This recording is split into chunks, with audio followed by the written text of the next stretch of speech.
Hey guys, welcome back to Magic TV. My name's Craig. It is 12 o'clock on a Sunday. It's time for Q&A. This is where I take all of the questions that you asked over the course of the last week and I answer them to the best of my ability. First of all, thank you so much for all the questions that you've been answering. There's some amazing questions this week. If you want any questions answering next week, all you got to do is just drop them down below in the comments to this video. And if they're in the comments to this video, I will answer them. If I miss them, just ask the question again. But as long as they're on this video, we should be okay. There are so many comments right now on all the different videos, which is absolutely awesome. It can sometimes be quite difficult to pick the questions out if they're asked on any other videos. So make sure you keep them in this video. And I just want to say thank you very much, guys, for the positive feedback to the shorts videos we're putting up at 2 o'clock every single day. If you haven't seen them, there is a short playlist on the homepage for our YouTube channel, and you know, we're kind of having a lot of fun with it. We're using a very different style. It's more entertainment as opposed to educational, and a very different editing style as well. I know most of you said that you really love them, which is great. If you haven't checked them out, please do so and let me know what you think. Anyway, without further ado, I'm going to get straight into the very first question. Okay, so the first question is by Matty Mediocrity. Fantastic name there, Matty. And the first question is, at times when I hear you talk about people wanting to become creators, you add that they want to become famous. Can weirdos like me, who literally can't stand the idea of fame, still be successful creating? I don't enjoy performing that much. I get my rush from knowing that people like something that I've made. I got my first physical product coming out soon and I'm bursting with excitement. I'd prefer to be solely a no-name behind-the-scenes type. That's absolutely fine. You know, check out the interview that went live on Tuesday just gone with Joe Rindfleisch. He talks about this as well. He's got a full-time job and he openly says, I'm not a performer. I don't particularly enjoy performing. I do, however, enjoy creating. And he talks openly about his creative process and how he creates magic, but he doesn't actually perform magic. Ryan Schultz is another guy who would prefer to create as opposed to perform. And that's absolutely fine. There's performers and there's creators in magic. I think that if you're releasing magic and you have your name attached to it, there is going to be a certain amount of, I don't know if no fame is the right word, but there's going to be a certain amount of notoriety attached to anybody who releases a product. Because the magic community is a small community. New releases are something that all magicians get excited about. You know, every single magician is always looking for the latest and greatest trick. And if you release something, I think the easiest way to release something and not get too well known for it is either if you release something and it's really awesome, everyone's going to be talking about you because they're going to want to go, oh my gosh, this is great. When is this person going to release another trick? If you release something and it's really bad, they're going to be talking about you and saying, oh, this is terrible. Where did this guy come from? If it's just kind of middle of the road, you might fly under people's radar. There's no reason why you can create something, sell it to a magic producer, and then have them actually, release it on your behalf. You could even have a pen name or a pseudo name, so it's not your real name. It's a fake name.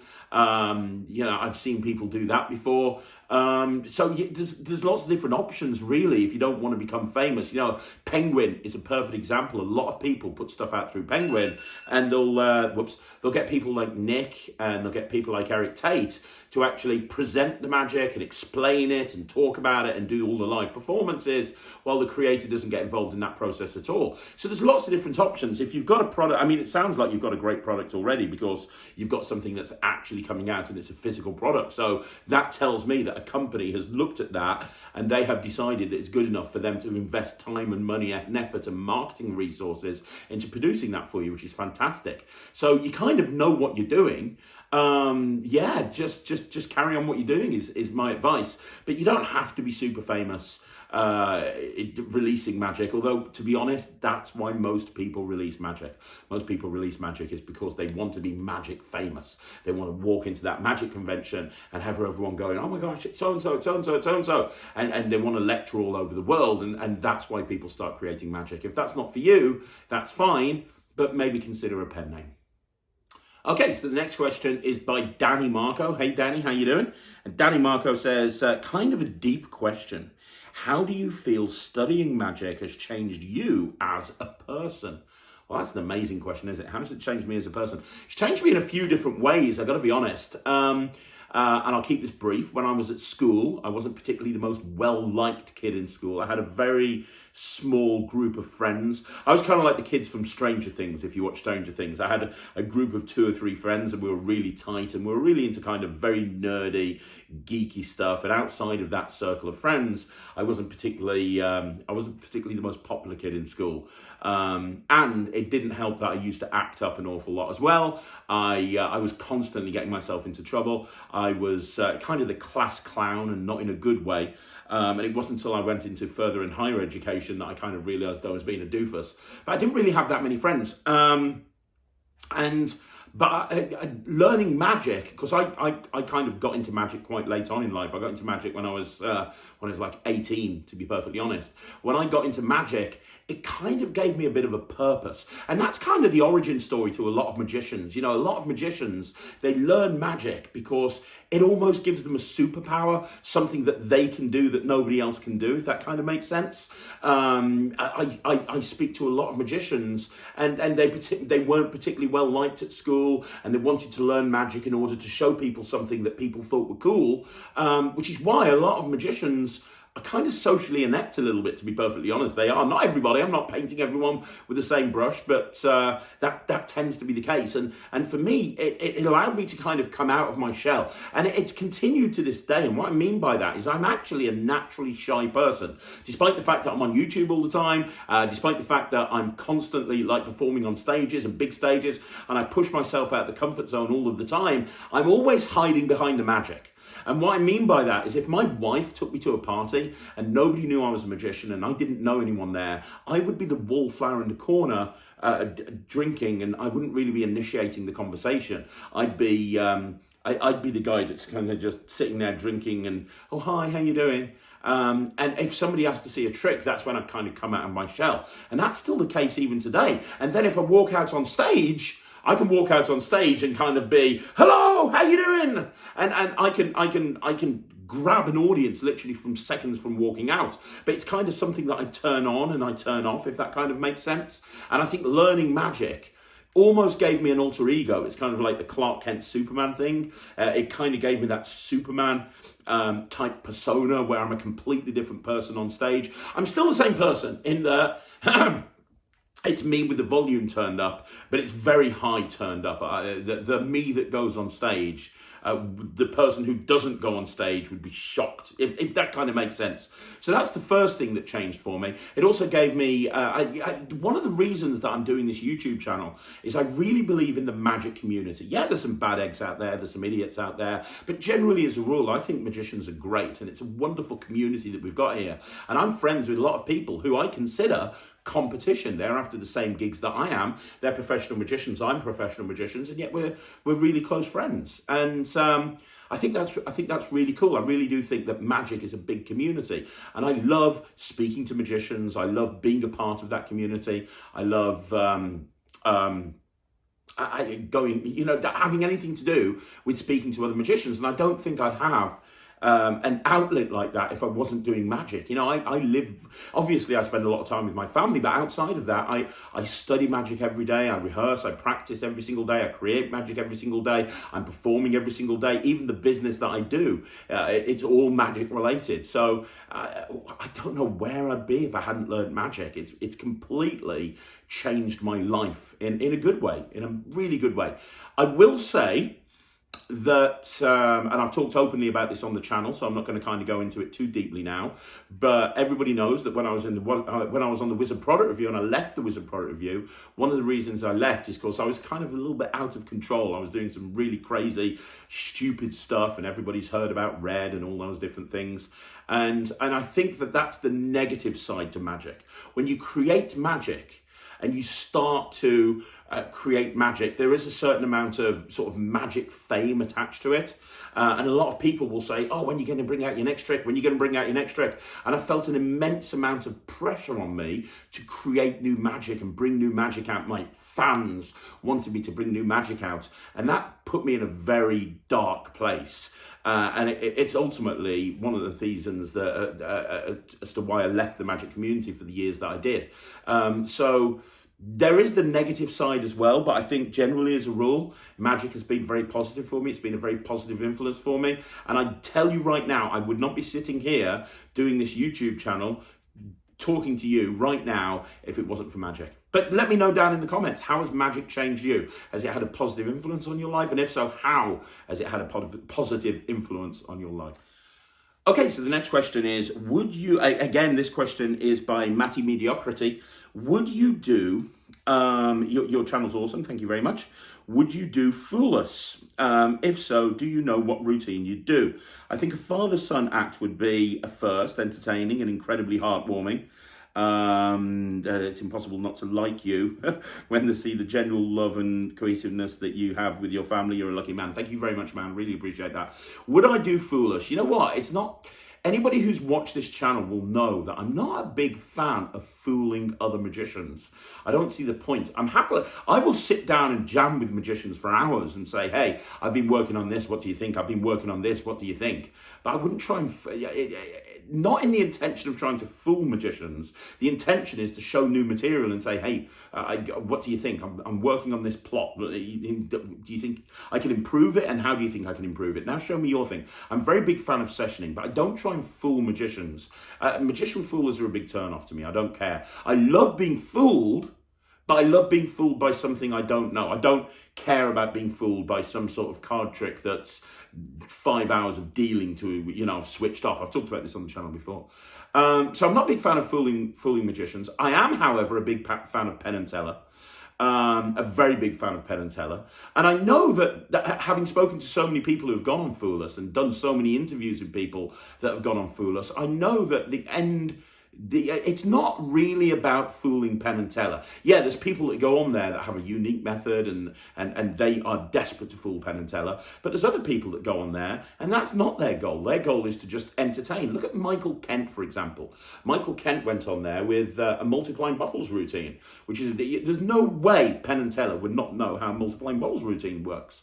But it was an absolutely amazing multiplying bottles routine. It was the best one I've ever seen. And he came across fantastic and it was good TV. And I think that's the most important thing. It was good TV. And I think ultimately that's what Penn and Teller's producers are looking for. They're looking for entertaining television that they can use to attract advertisers, Anyway, so I know it's not all about fooling Penn and Teller.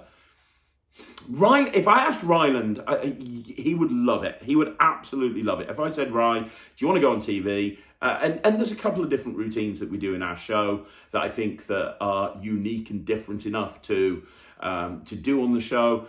But I've got you see, a few years ago, I'm being completely honest with you guys, several years ago, I was desperate to be famous. I would have loved to be on TV. I would have loved to have been on Fool Us. I would have loved to be on television. It would be absolutely amazing. And, that's why I did the Wizard product review. I was in it for the fame. More people know who I am. This is great. I'm raising my profile. Now I don't really care.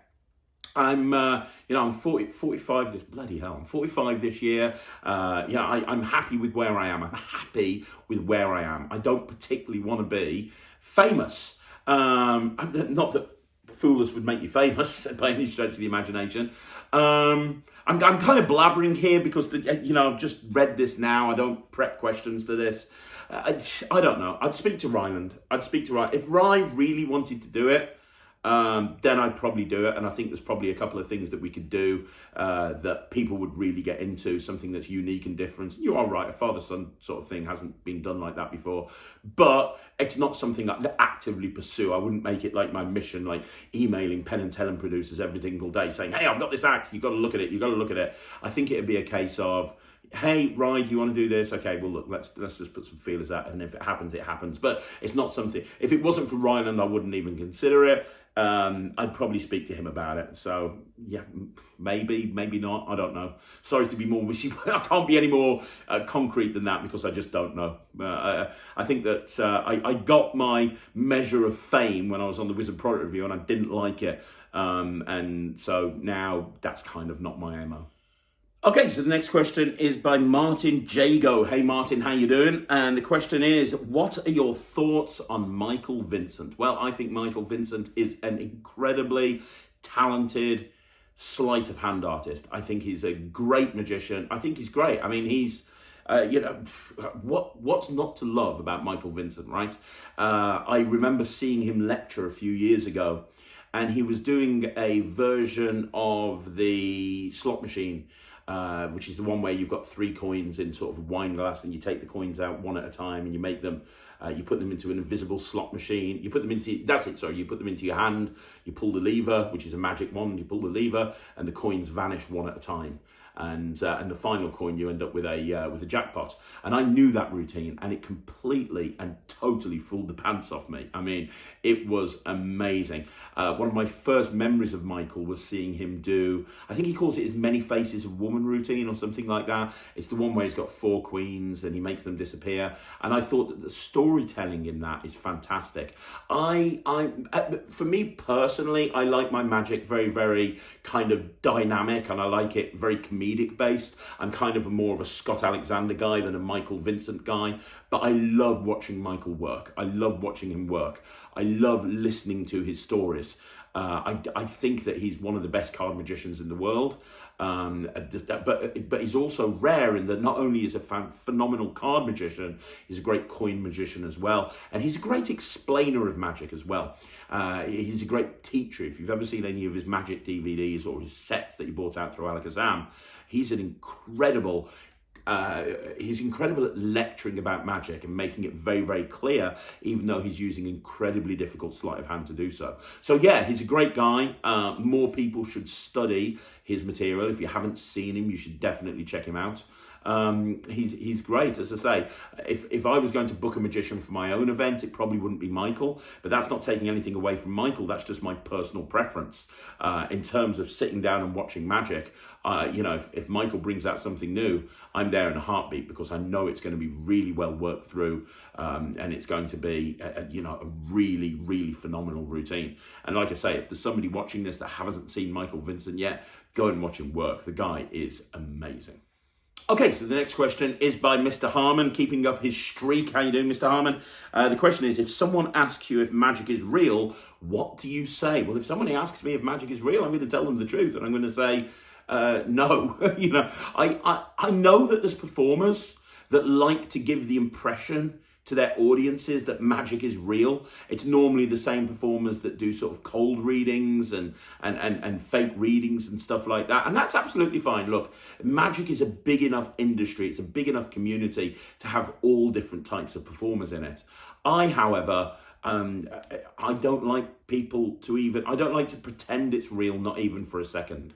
So my style, and you guys have probably watched enough videos on this channel now to know my style. My style is that of somebody who is a bit of a joker, a bit of a Jack the Lad, a bit of a con man, a bit of a sarcastic kind of guy. And, my kind of whole thing is, well, I can do this incredible stuff, but anybody can. It's just practicing, which is why I've got no problem doing flourishes. I've got no problem doing one-handed shuffles or, symbol cuts or anything like that, because I've got no problem showing my skill, because I don't pretend that it's real. And I think that's probably the reason why I don't really have people say magic is real. Is magic real? I had a friend. I still have this friend, actually. Haven't seen him in a while. But I've done lots of gigs with this person in the past. And although they were a magician, they put a big focus on mental magic or mentalism. So they did a lot of mental magic. And their presentations were very much a case of, okay, concentrate on the card. Let me have a think here. Hang on, clear your mind. Okay, that's great. Let me look into there. Let me think about that. Okay, right, I can see this. I can see that. And very much putting across that they're trying to read the person's mind. And as I say, there's nothing wrong with that. But I've seen that person in question, I don't want to name them, I've seen that person in question get the question, oh my gosh, when did you get the gift? When did you get the gift? And I'm thinking, what do you mean, when did he get the gift? There's no gift there. And he's like, oh yeah, I got it from a kid. And he believes that it's real. I don't do that. I'm not a big fan of these charlatans and these people that like to pretend that they're getting messages from the dead. I don't like that. I don't like pretending that this sort of stuff is real. I like to tell people it's not. So I very rarely get somebody saying, is magic real? I think if I did get that, I'd probably say, well, what I do is not real magic. It's cheating. One thing that I do say is I say it's cheating with style. That's what I do. I'm cheating with style, or that sort of thing. Just a very jokey kind of thing. But I'd never pretend that it's real. If I was really cheesy with it, I might say, well, the feeling that you're getting of being fooled, that's the real magic. Or to a bride and groom, I've just done this thing for you that's going to baffle you for the rest of your life. That's the real magic. The magic's inside you. But again, I'm not going to. It's weird because I also don't go out there and go, well, what I'm doing is completely fake, ladies and gentlemen, what I'm doing is completely fake. I just kind of go out there and say, hey guys, my name's Craig, I'm a magician, I'm going to show you something that's going to be really cool, you're going to absolutely love it, let me show you this. And I let them make their own minds up, and I think a lot of people realise that what I'm doing isn't real, it's just something fun that they can watch. So yeah, that's the answer. If somebody asks if magic's real, what do I say? I say no. I don't want them to believe I've got psychic powers and I can actually read minds or do something like that. That's kind of not my MO. Okay, so the next question is again by Mr. Harmon. What is your favourite trick stroke application with a Peak wallet? Well, I do a lot of stuff with Peak wallets. A lot of the time, I like doing.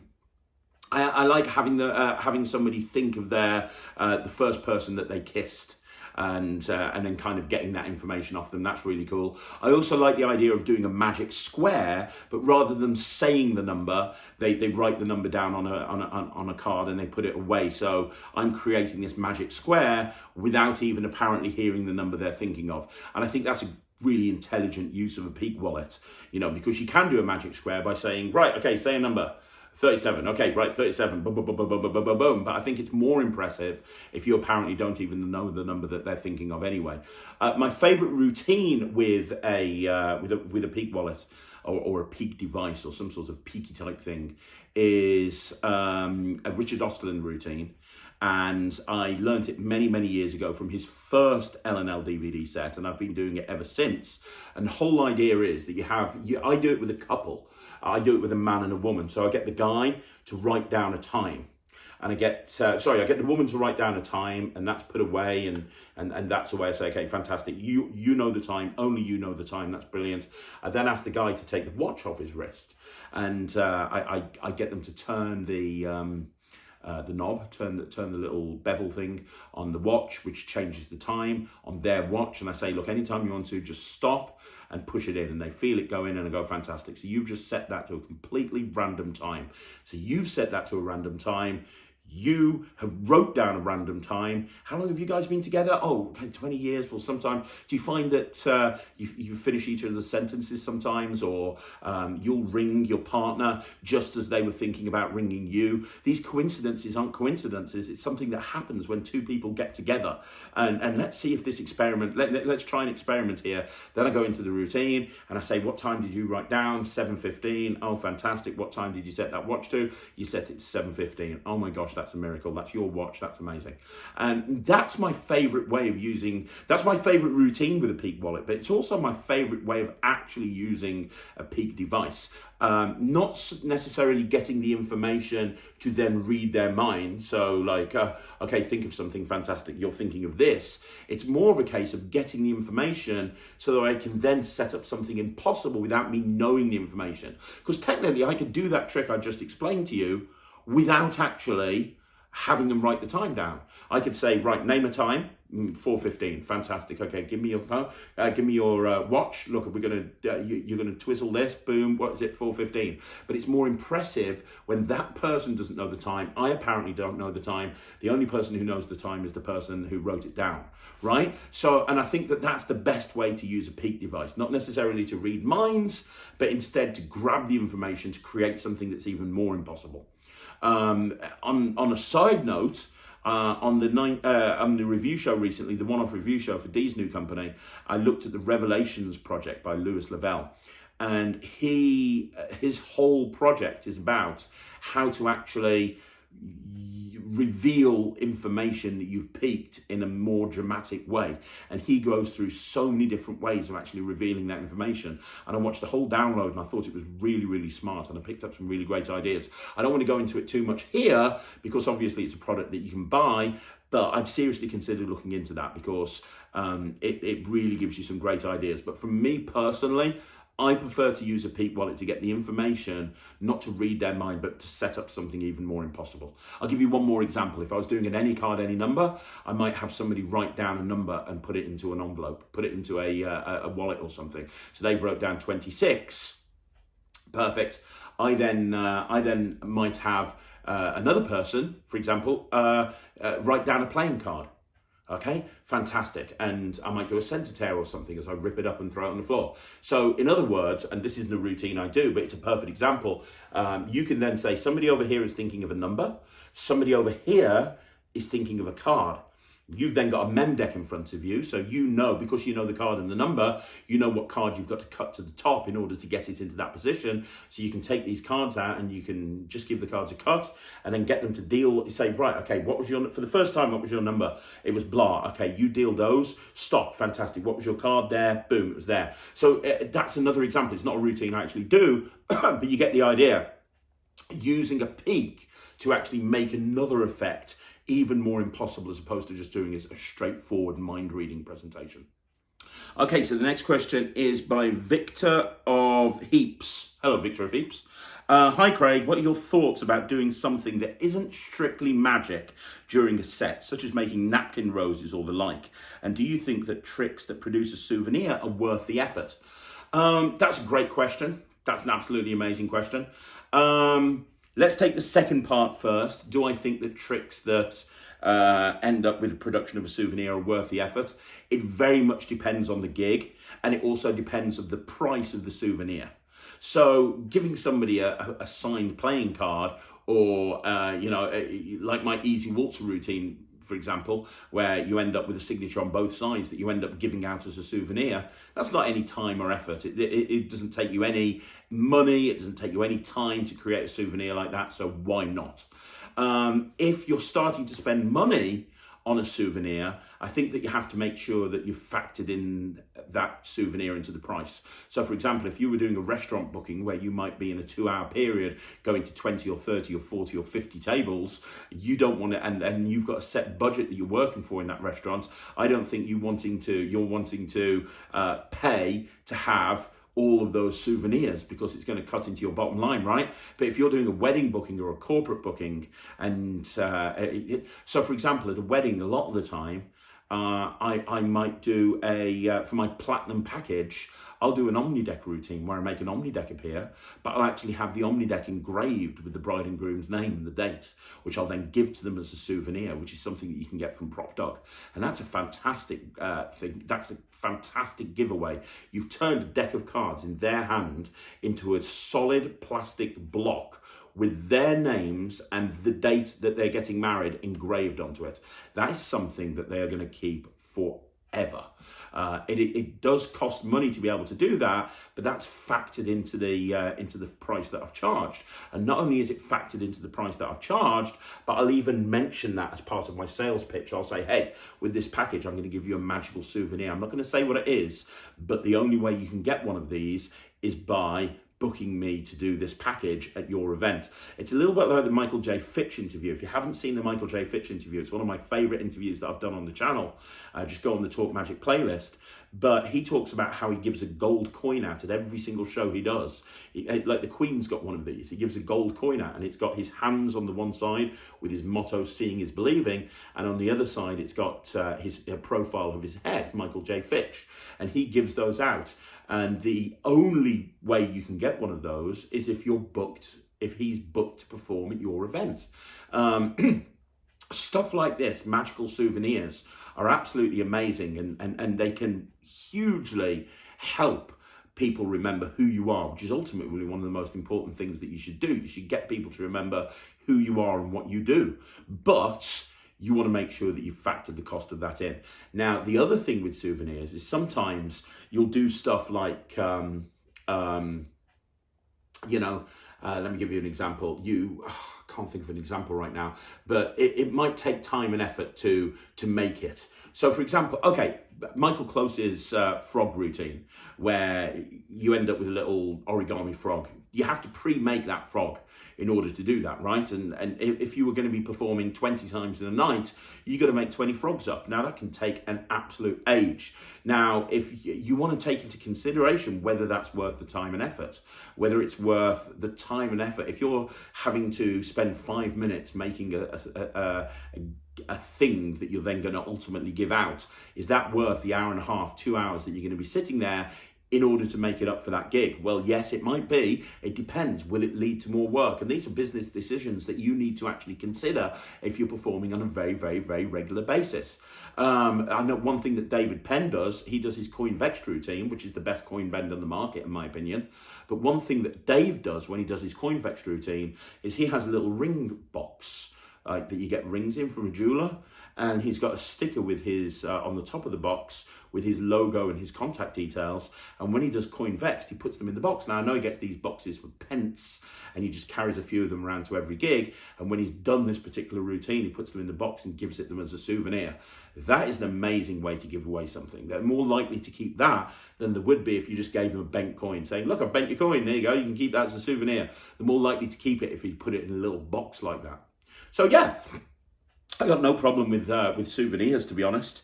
But you have to decide. You have to look at the cost in terms of time and effort, and the cost in terms of money. I've openly said on this channel, I'm never going to do card in chocolate bar or something like that, or card in orange over and over again, because as much as I love the routine, it's not worth the time and effort it's going to take in order to set all that up. The other part of your question was, what are your thoughts about something that isn't strictly magic during a set? Absolutely cool. So as long as the client's aware of it, what you want to do is you want to be careful. I've seen people booked to do, I've been at a multi-magician job a few times. There's been a few magicians, big corporate events, and as well as walk around magicians, they've also booked other stuff. And one of the magicians got told off because they were doing 21st Century Phantom, which is the thing where you think of a celebrity and you cut a piece of paper and it's in the shape of a celebrity. And one of the magicians got told off because they were doing this trick at every table, but they'd also booked like silhouette artists or somebody who actually does that it was very close to something that somebody else was doing, but to people at the table, it's like, okay, let me look at you. And they were like cutting out pictures of people and giving it to them as a souvenir. And they wanted the magic to be completely separate and completely different to that. So I think that if you're doing that sort of stuff, it's fine, but I think you need to be aware of the client's expectations. Have they booked? Perfect example, I do pseudo pickpocketing routines and watch steals, but in the past I've been booked to perform at an event, and I've actually booked a pickpocket. Well, I'm obviously not going to do my pickpocketing stuff if they're booked to pickpocket. That just wouldn't make any sense, right? But yeah, napkin roses are great. I did the Kevin James floating rose routine in my stage show for years, but napkin roses are fantastic. Even juggling and contact juggling and stuff like that, anything that's an allied art, I've got no problem with that, but I think you need to make your client aware of what it is that you're doing, if that kind of makes sense. Okay, so the next question is by Aaron Ducker. Hey Aaron, how you doing? I don't know if you want to answer this, it's not really magic related, but with February being the month of Valentine's, how did you and Sarah meet? How did me and Sarah meet? Well, you know what? I had just split up with about a year before I'd split up with my fiance. And that didn't end well for various reasons that I don't particularly want to get into, but that ended very, very badly. And I delved deep into my work. I really did. And I got to be honest, I kind of became a bit of a hermit. I was sitting at home reading magic books. I didn't go out and perform. I was doing a full-time job at that point, and I just didn't go out, and I was feeling really sorry for myself. And I kind of went into a bit of a funk. And then just before Christmas, I thought, you know what? You need to sort yourself out. You need to sort your shit out, Craig. You need to pull yourself out the toilet and get on with life. And I was like, right, okay, I need to meet a girl. I need to get back on the, I need to meet a girl. That's what I need to do. And I didn't have a computer. that shows how old I am. I did not have a computer. So I went out to the shops. This is before Amazon or anything like that. I went out to the shops and I said, hey, I want a computer. I want a computer, I want it on the internet. And so I bought back a computer. God, I sound like an old fart. I bought back a computer and I fired it up. And the reason I bought this computer was because I heard about online dating. And this is like way back before Tinder and way back before apps or anything like this. I think I went on the very first sort of online dating thing, which was Yahoo Personals, right? And I managed to get online a few days before Christmas. Ironically, the first thing I found was Magic Bunny, which was the first magic forum I went on, which was kind of a vibrant magic group in the UK. But then I found Yahoo Personals, and you had to pay. You could look at the profiles of the girls, right? You could look at the profiles of the girls, but you couldn't actually. You can actually send them a message unless you signed up for a membership. And I'm like, I'm not signing up for a membership. But then I realized that what you could do is you could send an icebreaker, which is kind of like, you got to pick one of 10 things that you could say. And you could send this icebreaker to the girl, and the girl could send you one of 10 replies. And I was like, okay, well, let's just see if there's any interest out there. I won't sign up for an account. I won't pay for an account. I'll send some icebreakers out. Now, I hope Sarah doesn't see this, because I have always told her that I only sent one icebreaker, and that was to her. Total bullshit. I've sent about 30 or 40 out, and I had a few people back. And I saw Sarah's profile, and I was like, she looks really nice. So I sent her this icebreaker. There's a lot of cheesy icebreakers, but then there was one at the bottom, and it says, am I your type? So I sent her this icebreaker, am I your type? And she sent me one back literally the next day, which was on Christmas Eve, going, let's find out. And I was like, well, this sounds very promising. Okay, damn it, I'm going to have to set up an account now. So I set up an account so that I could send her a message, which I sent her the day after Christmas Day, because I thought it'd be sad to send her a message on Christmas Day. She then sent me a message the following day back again. And, for about 3 weeks, we were just sending, I would come home and I would spend 2 hours composing an email. Not an email, but a message inside Yahoo Personals to send her. And then the next day I'd come back in and there'd be a massive message off her. And this is how it went. And I wanted to kind of call her, right? And I was a bit scared about asking for a phone number, because I'd actually got to a point that I really liked this girl. So I was plucking up the courage, right, to ask for a phone number. And then she sent me on her last message, she said, by the way, this is my phone number. Feel free to give me a call if you like. So I was like, okay, this is awesome. I'm going to call her. But I was really nervous. You got to remember, it had been a year since probably more like about a year and a half since I dated. I'd just come out of a horrible relationship before that. So I was a bit nervous. So I did probably not the most sensible thing in the world. I got drunk before I called her. Now, I'm very good at being drunk and not making people realise that I'm drunk, but I was pissed as a newt. So I called her, and we had a 3.5 hour conversation that went on till about 1:30 in the morning. And it was an amazing conversation. We talked about everything. I went to bed very happy, and I woke up in the morning and I couldn't remember any of it, because I was drinking the whole time. And I couldn't remember any of it. And then she sent me a text message going, that was an incredible phone conversation. Would you like to talk again tonight? I was like, shit, yes, okay, yeah, I'd love to. And I thought, well, I'm just going to have to be sober. I can't let this happen again. And so we had another conversation that lasted about 3.5 hours. And then we eventually set up a couple of days later. We arranged to meet up, and that's a whole story in itself. And we ended up going on our first official proper date. But I found out later that she almost stopped speaking to me after that second phone conversation, because she thought there was something wrong with me, because I had the exact same phone conversation the second time that I did the first time. So I talked about exactly the same stuff, because I was pissed. I couldn't remember what I spoke about. I spoke about exactly the same stuff. Luckily, she gave me a chance to meet up with her, and the rest is history, but I almost completely blew that. So there you go. If you want to hear about the first date story, that's another story in itself. Let me know in the comments if this is... I don't want to drag on too long. It's a magic channel, not about my personal life. But if you want to hear that story, let me know in the comments down below. But that's how I met Sarah, through one of the very first online dating apps that kind of was around. Okay, so the next question is by Jack Blackbourne Magic. Hey Jack, how's it going?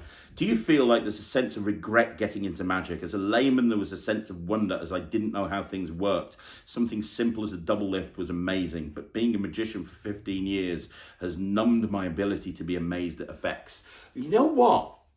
I'm doing a video about this. I'm doing a video on the channel at some point about reigniting your passion for magic. And you know what I love about magic? You are right, by the way. As a magician, you don't get fooled anywhere near as much as you used to. But it's replaced by the fact that you can go out and you can fool others. Sarah is a perfect example, right? Sarah doesn't particularly, she comes and watches me perform live all of the time. But one thing that she said to me is when I'm performing, she's not really watching me. The thing that she enjoys the most is watching the reactions of the people that are watching me. And that's what I love. That's what I love about magic. Being able to give that feeling, that sense of wonder to somebody else. And I think we forget sometimes as magicians, we have this ability to almost make people feel like they're children again. As adults, we're numb to the fact everything is logical. There is a reason for everything. There's a scientific, rational reason for everything. Santa Claus doesn't exist. The Tooth Fairy doesn't exist. Magic isn't real. And when you do magic correctly, you can give people that sense of wonder where they're almost transported into this magical world and they have no idea how anything's working. And I think that that's a huge gift as magicians that we get to share with people. And that's what I love about magic. And you say that you're numbed. You 15 years in magic has numbed your ability to be amazed at effects. Then don't be amazed at the magic. Be amazed at the performance. Look at Jan's Frisch and tell me that didn't amaze you, both in terms of presentational, scripting, routining, but also technique.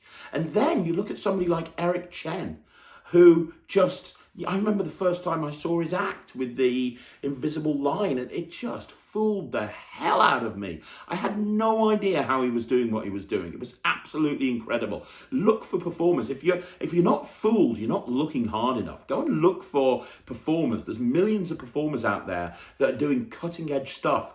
I just watched the Noel Coulter fool us thing. Generally, as a rule, if a magician fools Penn and Teller, they fool me as well. And some of the people that don't fool Penn and Teller fool me as well. Noel Coulter's act with the thing, and how could he possibly do that? I absolutely love stuff like that. So if you're being numb to the effect, look harder, or start to love other aspects of magic, like the performance or the routining, or just how well that person carries them on stage, and be inspired about that sort of stuff. Magic for me is great because there's so much to love about it. It's not just about being fooled. It really is an art form. It really is an art form. When done well, it really is an art form. There's so much other stuff that you can enjoy about magic as opposed to knowing how it's done or not done. But if you're ultimately wanting to get fooled, look harder because there's magicians out there that will fool you. Right, so the next question is by O'Brien Magic. Hey, buddy, hope you're well, hope you're okay. What is your advice for anyone who wants to run a successful YouTube channel geared towards magicians? Look, this is something that I've been getting a lot of questions about. I have been getting a lot of questions about YouTube. And ultimately, I'm kind of torn. And the reason I'm torn is because who am I to tell people how to grow a successful YouTube channel? I only set this channel up properly in August. Back in August, we were getting like 100 views a day. It was like nothing. We were getting virtually nothing. It was hardly anyone that was finding this stuff. And before then, it was even lower than that. And I've been doing this channel now for 6 months, something like that. And yeah, it's doing really, really well. In fact, as of today, the watch time is about 15,000 hours a month, I think, something like that, 16,000 hours a month, which is really good, which is really, really good. And we're generally adding like 10 or 20 subscribers a day onto the channel. But I don't know everything. I'm new to YouTube. I've got a background in marketing, which I was able to apply to this. But I'm learning stuff about YouTube every single day. And what's been really frustrating is there's lots of YouTube gurus on YouTube that will tell you how to grow a channel, but a lot of it isn't really appropriate for magicians.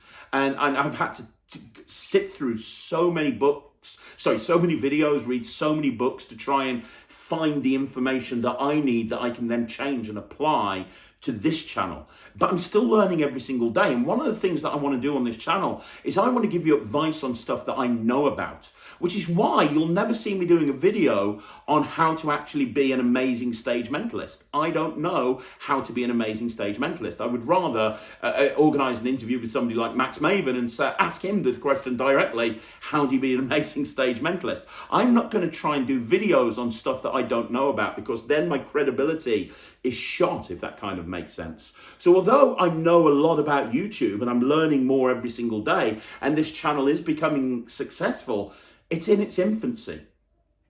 Now, having said that, there is a lot that I know about YouTube that I think would benefit magicians that want to grow a YouTube channel, because I have literally spent hours and hours now. So I spend 12 hours a day on this channel. I'm constantly learning new ideas and new things and new ways of doing stuff that I know other magicians don't know. I know other magicians don't know that. So I'm kind of torn. I wanted to do, part of me was thinking, well, shall I do a series of videos on how to grow a YouTube channel? And then I was kind of thinking, well, would people really want to hear that from me? Because, I haven't proved. I mean, look at somebody like Chris Ramsey. He's got millions of subs. I've got, like, what, as I'm filming this, 4,500, something like that, or just coming up on 4,500. Do you understand what I'm trying to say? Who am I to give this information to people? And I don't want to lose credibility by coming out here and saying, well, this is how you should do things, when I'm figuring it out myself. But I do know a lot about YouTube, and I am learning more every single day. And you can see the results of what I'm doing. We were doing virtually no watch time at all in August, and now we're smashing it, and we continue to grow every single month. So I'm going to ask you guys out there. Michael, I want to know if you, and I want to know for everyone else, is this a video series that you would be interested in? Because I can tell you how to grow a YouTube channel. I'm doing it. I can tell you what you need to do to grow a YouTube channel. I can work through the steps. And as you know from this channel, I am happy to share freely any information I have that might help. So if that would help you, I'm more than happy to give you that information, if enough people would be interested in it. What I don't want to do is what I did with the marketing videos, where every single week I was creating marketing videos on how to market your magic business, and like virtually nobody was watching it. Because then, what's the point? What's the point of me putting time and effort into a video that nobody's watching? I'd rather put time and effort into a video that more people watch, because ultimately that's the stuff that people want to see. And that's the first thing about YouTube. You give the audience what they want to see. And it was blatantly obvious to me that people didn't want to see videos on marketing. So, let me know. Do you want me to put some videos together on YouTube and how to grow a YouTube channel specifically for magicians and performers? If you do, let me know. And if enough people say yes, I will. Okay, so the next question is by Matty Mediocrity again. Hey, Matty. And the question is, I almost spat my drink out my nose when I listened to your vanishing ring story that went flying across the room. Then a waiter kicked it into the kitchen. Will you take a moment to tell another story? Well, I'll tell you what, I'm doing a few more stories on 5x5. So watch the 5x5s on a Monday. I'm doing stories in there. However, I will give you a really, really quick one. About 3 years ago at Christmas, I got booked by an agent to go to an event. And I was told that there was going to be two magicians there. And they hired a guy to do non-card magic. Okay, so they'd already hired a magician who specialized in non-card magic, and I was told this guy was going to be doing coins and bulls and, all this, anything to do with magic that wasn't cards. And I was hired through the same agency to do card magic. Now, as you know, I'm more of a coin guy, but I'm pretty good with a pack of cards. I can easily just do a 2-hour set with cards, no problem at all. But I was kind of intrigued. I was like, well, this is really interesting. I wonder who they've got to be the non-card guy, because in the UK, I've got to be up there. That's kind of really weird. Okay, that's weird, but okay. So I got to the venue early, like I always do, and I sat down there with a glass of Diet Coke, and I was drinking it, and I was reading, just looking at my phone. And who walks in? It was in London Hotel, beautiful London Hotel. Who walks in, right? But Daniel Chard. one of the best card magicians in the world. And you can see an interview with him on the Talk Magic playlist. And I'm like, Dan, how you doing, man? Come sit down, what you doing? He's like, I'm gigging here tonight. I'm like, awesome. Well, there's a lot of different events going on. I'm gigging as well. I'm just waiting for another magician. He's like, oh, really? I'm like, yeah, I'm waiting for this guy who's going to be doing non-card magic. I'm like, what? That's this gig that I'm at. They've hired you as the non-card magician. Now, Daniel Chard is amazing, and I know he does non-card material, but that's not why you hire Daniel Chard. You hire Daniel Chard to do card magic. That's what he does. That's his thing. That's what he's awesome at. And so I was like, hang on a minute. So we went to speak to the booker, and I was like, are you sure you've got this right? Are you sure you're wanting him to do card? And he's like, yep, that's exactly how we want it. Okay. So it was the weirdest, most surreal experience of my life. For 2 hours at this gig, walk around, mix and mingle before they sit down for dinner. There's me and Daniel walking around to about 150 people. He's walking around doing sponge balls and non-card material, and I'm walking around doing card magic. It would have been so much better if we switched it up. It was the weirdest thing ever. But ultimately you've got to give the client what they want, right? And what the client wanted is they wanted Dan to do non-card magic and they wanted me to do card magic. But yeah, so there's a little story for you, which I thought was hilarious. But, you had to be there. Maybe you don't find it hilarious, but it was just such a surreal moment. But I am going to be doing a whole bunch more stories from my career on the Talk Magic, on the 5x5. So make sure you watch the 5x5s on a Monday. There's going to be plenty more being uploaded on there. Okay, so I've got various people on here asking me for an update on the Magic Circle and where I am with the Magic Circle. I've got to be honest with you, I'm no further along. I have sent, again, I don't know if I'm meant to be sharing this stuff, but I promised you guys that I'm going to be as transparent as I can on this channel, so I will. As you know, I tried to get back into the Magic Circle and they told me that I got a letter back from the membership secretary and the council saying they've decided not to reinstate me, and that's absolutely fine. I have no problem with their decision. I did, after all, write a blog about why they're irrelevant many years ago, and despite the fact that I've took that down, I have crossed the line with them many times. I totally get that. That's absolutely fine. But I did say on this channel a few weeks ago I was going to try and change their mind, and people want to know what's happened. And what's happened is I sent a letter back. I've rung the membership secretary and I've pleaded my case, and I've said, hey, I totally respect the council's decision. I think they're wrong. This is why I think they're wrong. And I've sent a letter in, quite a long letter, saying, okay, obviously I'm not Magic Circle material. What do I need to do to be Magic Circle material? And again, for those new to this that haven't heard this before, the reason I want to be in the Magic Circle, twofold. Number one, I think that they've changed and I'm loving what they're doing, especially with the unlock stuff. I think that they're really making a difference, and I think that their end goals and my end goals mesh. I think we're just trying to make magic, we're trying to make it more popular than ever before and really help magicians. I think that we're both kind of meshed in that regard. And also, I want Ryland to join the Young Magic Circle at the age of 10 without having somebody say, hey, isn't your dad the guy that got kicked out of the Magic Circle and they didn't let him back in? And I've got like literally a year and probably 9 months to be able to do that. So, and I've heard nothing back. Now, since then, I've been doing a few interviews with a few Magic Circle members, and naturally, whenever you interview a Magic Circle member, the Magic Circle comes up. If you saw the interview with Michael J. Fitch last week, the Magic Circle came up, and every single time the Magic Circle does come up, I'm always complimentary about the Magic Circle. I am always complimenting about what they do, and very positive about the Magic Circle, because genuine, I'm the sort of guy that's completely honest. 5 years ago, that would be a very different thing. I wouldn't be saying that, in my opinion. But now, I think they're doing everything right. I think it's awesome to see. And I've even had people comment on this channel saying that they've put an application, which I think is hilarious. I've actually had people comment on this channel saying that they are putting an application in to join the Magic Circle because of an interview they watched with me. I did an interview with somebody, we talked about the Magic Circle, and on the back of that interview, they put in an application form for joining the Magic Circle. So there's people out there that are joining the Magic Circle because of something that I've done, despite the fact that I'm not in the Magic Circle and they don't want me back in. But as I say, that's fine.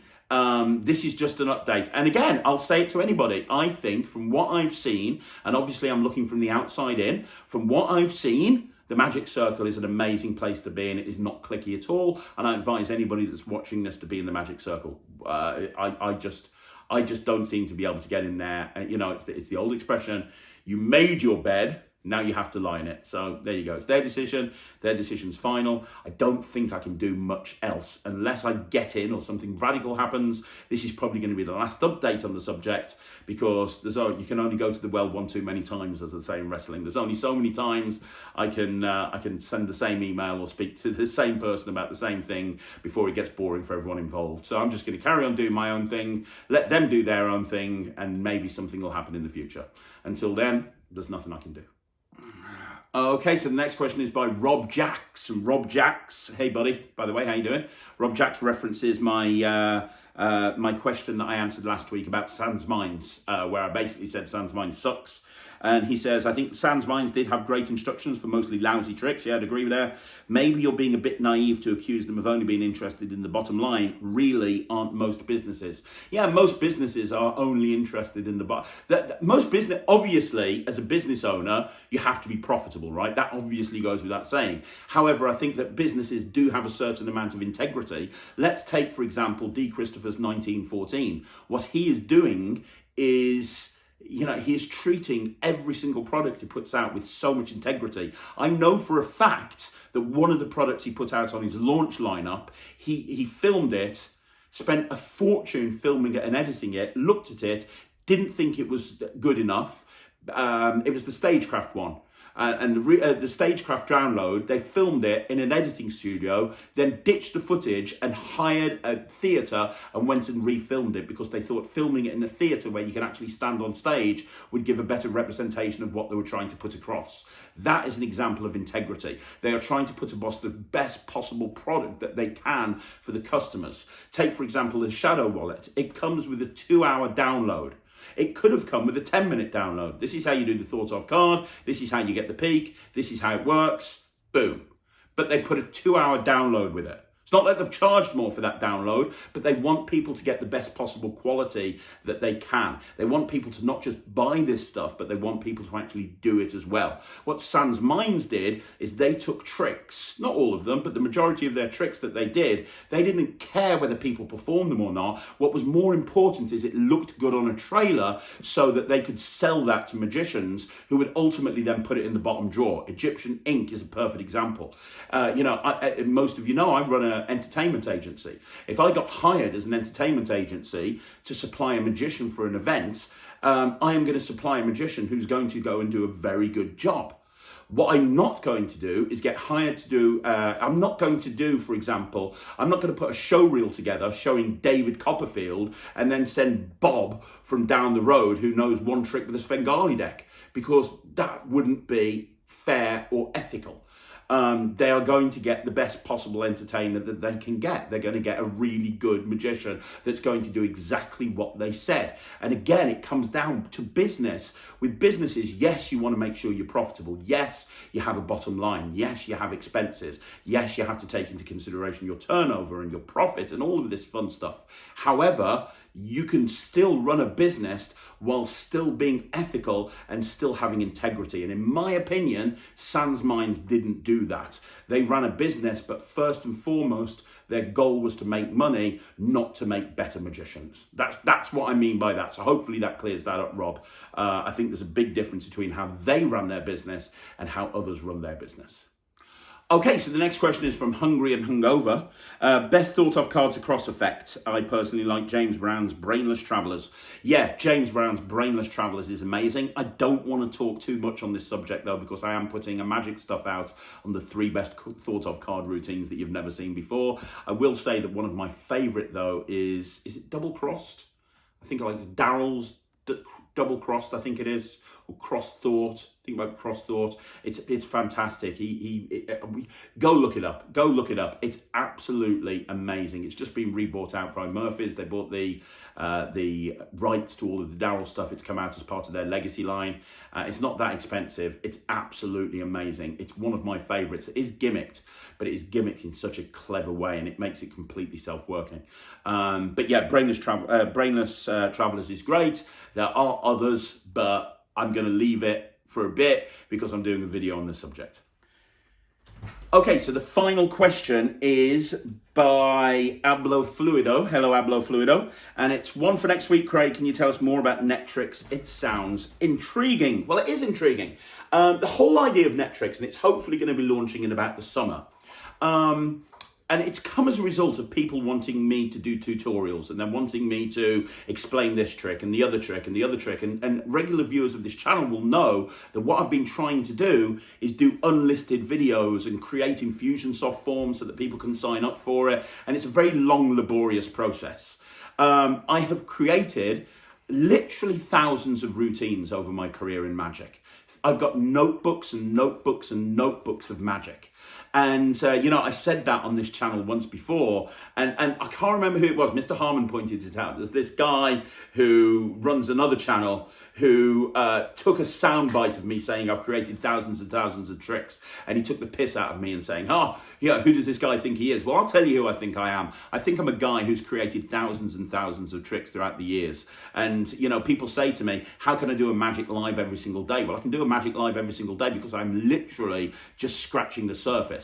I've got so much more material that I can talk about, and I can perform on these magic lives every day at 6 o'clock. So NETRIX came about as I want to share a lot of this stuff with people. It's not something that you could. I don't want to do a download. I don't want to be Joseph B. Now, there's no problem with Joseph B, but I don't want to be that guy that's releasing download after download after download after download. And if you want to get Craig's magic, it's like $5,000 in downloads to get the whole lot. But also, I know that magic DVDs are kind of becoming a thing of the past. So this is a platform that I have created to basically share my routines and my teachings without actually putting it on YouTube. So it's custom designed from the ground up. Everything's going to be searchable. So there's sections on coin magic, card magic. There's a whole bunch of different sections. There's sleight sections. So there's thousands of sleights on there for everything. So if you want to know a sleight, that'll be on there. There's routines on there as well. There's a whole bunch of different routines. And as I say, you can search for it. So you can search for packet tricks. You can search for card tricks.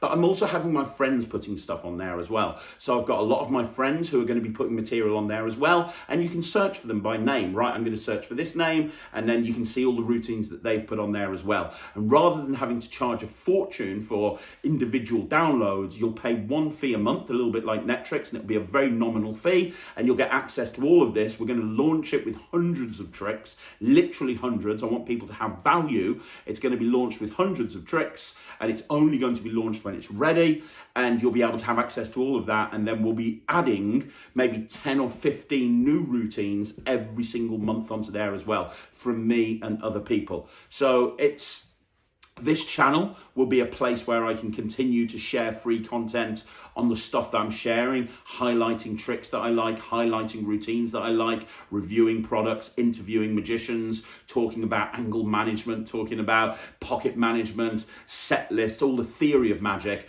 But NETRIX is going to be the place where people can go to learn the magic and learn the sleights, and a place where you can connect with me personally on there as well.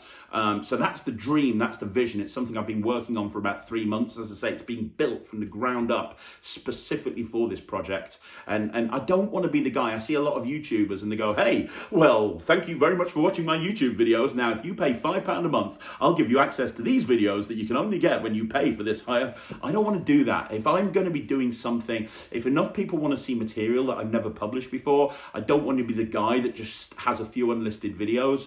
I want to be the guy that gives you a full platform that you can use, and it's going to be set up so that you can access it on mobile, you can access it on desktop. If you've watched a video and you're only halfway through, when you go back to it on a different device, you can get from that point. You're going to be able to download it and watch it offline. You're going to be able to, each page, each routine has got its own trailer. It's got its own synopsis, a little bit like an actual download. It's set up into sections, and you can watch each section or skip between sections. I'm putting a lot of time and effort and thought into this to make it absolutely perfect. And that's what NETRIX is.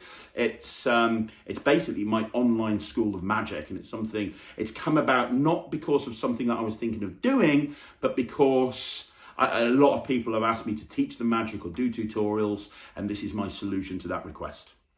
So that's it, guys. That's another Q&A in the bag. I hope you enjoyed that. This was a really fun one this week with a whole bunch of questions. Let me know what you think in the comments down below. Remember, if you have a question, please ask it on this video. If it goes in any other video, there's a very good chance that I've missed it. There have been a lot of questions this week. There's a couple that I haven't answered just because I've been going on too long already, but I will put those onto next week's questions. So if I haven't answered your question, I'm really sorry. I promise I'll get to it next week. But let me know in the comments down below what you think. If you want to see more videos like this, please like the video, subscribe to the channel, and I'll be back tomorrow on Monday, 9 o'clock with a 5x5, 6 o'clock with a Magic Live, and 2 o'clock with a Magic Short. I'll see you then. Thanks very much for watching. My name's Craig from Magic TV.